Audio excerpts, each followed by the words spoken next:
കാട്ടുപന്നി വേട്ട നടത്താത്തതിൽ പ്രതിഷേധിച്ച് മുക്കം നഗരസഭയ്ക്കെതിരെ കർഷകർ തുറന്ന പോരിന്. വരാനിരിക്കുന്ന തെരഞ്ഞെടുപ്പിൽ സ്ഥാനാർത്ഥികളായി കർഷകർ 5 പേരെ പ്രഖ്യാപിച്ചു. ആദ്യഘട്ട സ്ഥാനാർത്ഥി പട്ടിക പ്രഖ്യാപിച്ചപ്പോൾ നിലവിലെ 2 കൗൺസിലർമാരടക്കം കർഷകർക്കൊപ്പം ഉണ്ട്.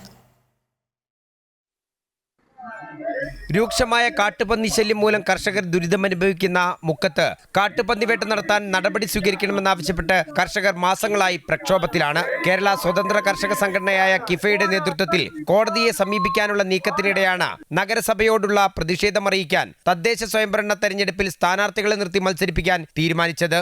ആദ്യഘട്ടത്തിൽ 5 പേരെ കർഷകർ സ്ഥാനാർത്ഥികളായി പ്രഖ്യാപിച്ചു. നിലവിൽ ഒരു വിമതന്റെ പിന്തുണയിൽ ഇടതുപക്ഷമാണ് മുക്കം നഗരസഭ ഭരിക്കുന്നത്. ഇടതു ഭരണത്തെ പിടിച്ചു നിർത്തുന്ന ലീഗ് വിമതൻ മജീദ് ബാബു ഇരട്ടക്കുളങ്ങരയിലും നിലവിലെ കോൺഗ്രസ് കൗൺസിലറായ ബിന്നി മനോജ് മുത്താലത്തും മത്സരിക്കും. കച്ചേരിയിൽ ലങ്കയിൽ ഷാജിരാജ്, മണാശ്ശേരിയിൽ ബാബു ആക്കത്തൊടി, തൂങ്ങുംപുറത്ത് മുനീർ മുത്താലം എന്നിവരും മത്സരിക്കും. ഞങ്ങളെ കർഷകർ പ്രതിനിധികൾ എന്തായാലും നഗരസഭയിൽ വേണം. ഞങ്ങളെ ശബ്ദമാകാൻ വേണ്ടിയിട്ട് കൗൺസിലർമാർ വേണം. എന്നാൽ മാത്രമേ കർഷകരുടെ അവകാശങ്ങൾ നേടിയെടുക്കാൻ കഴിയുന്ന ഒരു വിശ്വാസം അങ്ങനെയുണ്ട്. അതുകൊണ്ട് തന്നെ കർഷകർ ആരൊക്കെ കൂടെ നിൽക്കുന്നോ, ആരൊക്കെ കർഷകരെ ശബ്ദമായ നഗരസഭയിൽ എത്തുമോ, അങ്ങനെയുള്ള ആളുകളെ ഞങ്ങൾ അടുത്ത തദ്ദേശ തെരഞ്ഞെടുപ്പിൽ പിന്തുണയ്ക്കാൻ തീരുമാനിച്ചു. നഗരസഭാ ചെയർമാനിൽ നിക്ഷിപ്തമായ ഓണററി വൈൽഡ് ലൈഫ് വാർഡന്റെ അധികാരം ഉപയോഗിച്ച് പന്നികളെ കൊല്ലാനുള്ള അനുമതിക്കായി 100-ൽ പരം കർഷകർ നഗരസഭാ ഫ്രണ്ട് ഓഫീസിൽ നേരത്തെ അപേക്ഷ സമർപ്പിച്ചിരുന്നു. പക്ഷേ നടപടി ഉണ്ടായില്ല.